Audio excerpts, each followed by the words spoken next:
Clip number 177۔ اس clip میں آپ قرآن پاک کی سورہ نساء کی آیت نمبر 29 سے لے کر 30 تک کی تلاوت، ترجمہ اور تفسیر قرآن صراط الجنان سنیں گے۔ بسم اللہ الرحمن الرحیم۔ ترجمہ، اللہ کے نام سے شروع جو نہایت مہربان رحمت والا ہے۔ یا ایہا الذین آمنوا لا تأکلوا اموالکم بینکم بالباطل الا ان تكون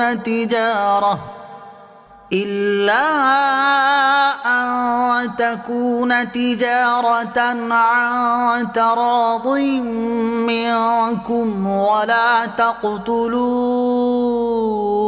أنفسكم إن الله كان بكم رحيما۔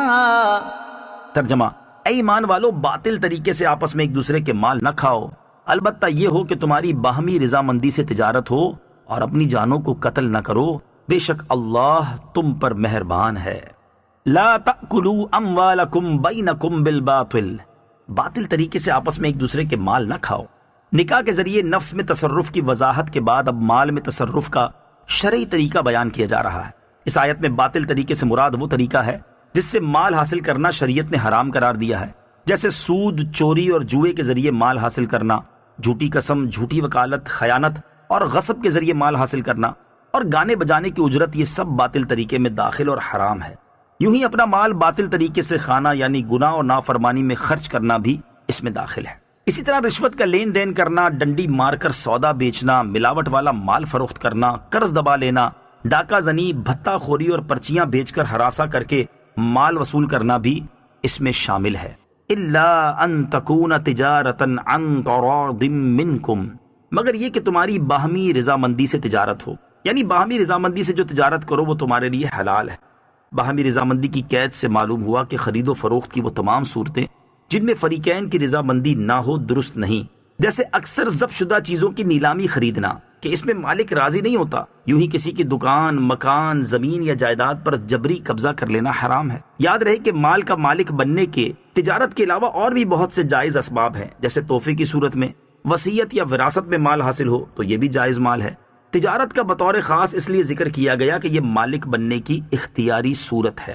وَلَا تَقْتُلُوا أَنفُسَكُمْ، اور اپنی جانوں کو قتل نہ کرو، یعنی ایسے کام کر کے جو دنیا و آخرت میں ہلاکت کا باعث ہوں، اپنی جانوں کو قتل نہ کرو۔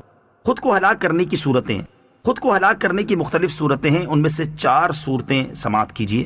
نمبر 1، مسلمانوں کا ایک دوسرے کو قتل کرنا خود کو ہلاک کرنا ہے، کیونکہ احادیث میں مسلمانوں کو ایک جسم کی مانند فرمایا گیا ہے، جیسا کہ حضرت نعمان بن بشیر رضی اللہ تعالیٰ عنہ سے روایت ہے، بخاری شریف کی حدیث ہے۔ نبی کریم علیہ الصلوۃ والسلام نے ارشاد فرمایا، تم مسلمانوں کو دیکھو گے کہ وہ ایک دوسرے پر رحم کرنے، دوستی رکھنے اور شفقت کا مظاہرہ کرنے میں ایک جسم کی مانند ہوں گے۔ چنانچہ جسم کے جب کسی بھی حصے کو تکلیف پہنچتی ہے تو سارا جسم جاگنے اور بخار وغیرہ میں اس کا شریک ہوتا ہے۔ مسلم شریف کی حدیث حضرت نعمان بن بشیر رضی اللہ تعالیٰ عنہ سے ہی روایت ہے۔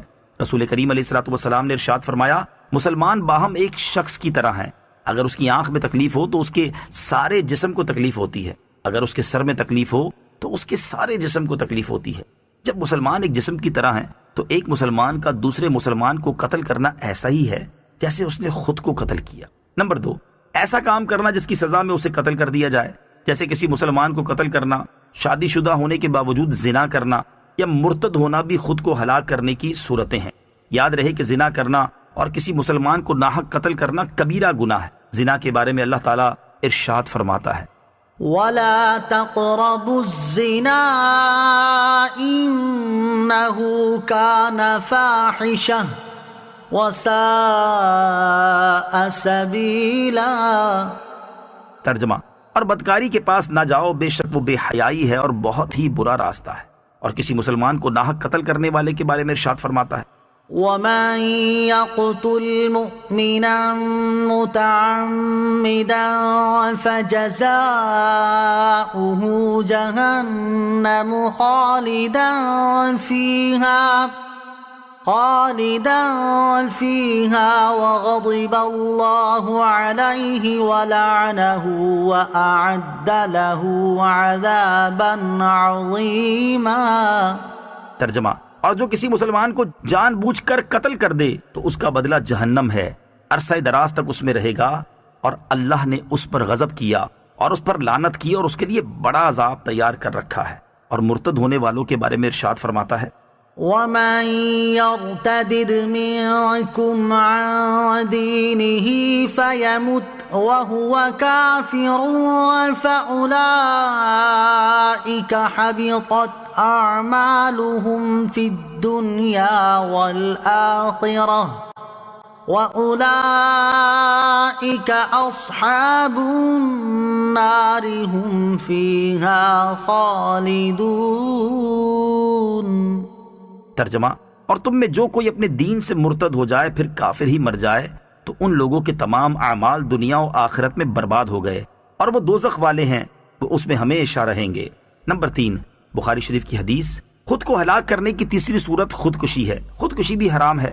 بخاری شریف کی حدیث میں ہے، حضرت ابو ہریرہ رضی اللہ تعالیٰ عنہ سے مروی ہے، سرکار دو عالم صلی اللہ تعالیٰ علیہ وسلم نے ارشاد فرمایا، جس نے اپنا گلا گھونٹا تو وہ جہنم کی آگ میں اپنا گلا گھونٹتا رہے گا، اور جس نے خود کو نیزہ مارا وہ جہنم کی آگ میں خود کو نیزہ مارتا رہے گا۔ انہی سے روایت ہے، بخاری شریف کی حدیث ہے، سرکار علی وقار صلی اللہ تعالیٰ علیہ وسلم نے ارشاد فرمایا، جو پہاڑ سے گر کر خودکشی کرے گا وہ نارے دوزخ میں ہمیشہ گرتا رہے گا، اور جو شخص زہر کھا کر خودکشی کرے گا وہ جہنم کی آگ میں ہمیشہ زہر کھاتا رہے گا۔ جس نے لوہے کے ہتھیار سے خودکشی کی تو دوزخ کی آگ میں وہ ہتھیار اس کے ہاتھ میں ہوگا اور وہ اس سے اپنے آپ کو ہمیشہ زخمی کرتا رہے گا۔ نمبر 4، ایسا کام کرنا جس کے نتیجے میں کام کرنے والا دنیا یا آخرت میں ہلاکت میں پڑ جائے، جیسے بھوک ہڑتال کرنا یا باطل طریقے سے مال کھانا وغیرہ۔ چنانچہ ابو داؤد شریف کی حدیث، حضرت عمرو بن عاص رضی اللہ تعالیٰ عنہ فرماتے ہیں کہ مجھے غزوہ ذات السلاسل کے وقت ایک سرد رات میں احتلام ہو گیا، مجھے غسل کرنے کی صورت میں سردی سے ہلاک ہونے کا خوف لاحق ہوا تو میں نے تیمم کر لیا اور اپنے ساتھیوں کے ساتھ فجر کی نماز پڑھ لی۔ انہوں نے نبی کریم علیہ الصلوۃ والسلام سے اس کا ذکر کیا تو آپ علیہ الصلوۃ والسلام نے فرمایا، اے عمرو، تم نے اپنے ساتھیوں کے ساتھ اس حال میں نماز پڑھ لی کہ تم جنبی تھے۔ میں نے غسل نہ کرنے کا عذر بیان کیا اور عرض کی، میں نے اللہ تعالیٰ کا یہ فرمان سنا ہے، وَلَا تَقْتُلُوا أَنفُسَكُمْ إِنَّ اللَّهَ كَانَ بِكُمْ رَحِيمًا۔ ترجمہ، اور اپنی جانوں کو قتل نہ کرو، بے شک اللہ تم پر مہربان ہے۔ یہ سن کر حضور اقدس صلی اللہ تعالیٰ علیہ وسلم مسکرا دیے اور کچھ نہ فرمایا۔ ومن يفعل ذلك عدوانا وظلما فسوف نصليه نارا وكان ذلك على الله يسيرا۔ ترجمہ، اور جو ظلم و زیادتی سے ایسا کرے گا تو عنقریب ہم اسے آگ میں داخل کریں گے اور یہ اللہ پر بہت آسان ہے۔ ومن يفعل ذلك عدوانا وظلما، اور جو ظلم و زیادتی سے ایسا کرے گا۔ یہاں ظلم و زیادتی کی قید اس لیے لگائی کہ جن صورتوں میں مومن کا قتل جائز ہے اس صورت میں قتل کرنا جرم نہیں، جیسے مرتد کو سزا میں یا قاتل کو قصاص میں یا شادی شدہ زانی کو سنسار کرنے میں یا ڈاکو کو مقابلے یا سزا میں یا باغیوں کو لڑائی میں قتل کرنا، یہ سب حکومت کے لیے جائز ہے، بلکہ حکومت کو اس کا حکم ہے۔ قتل کے بارے میں مزید تفصیل سورہ مائدہ کی متعدد آیات کے تحت آئے گی۔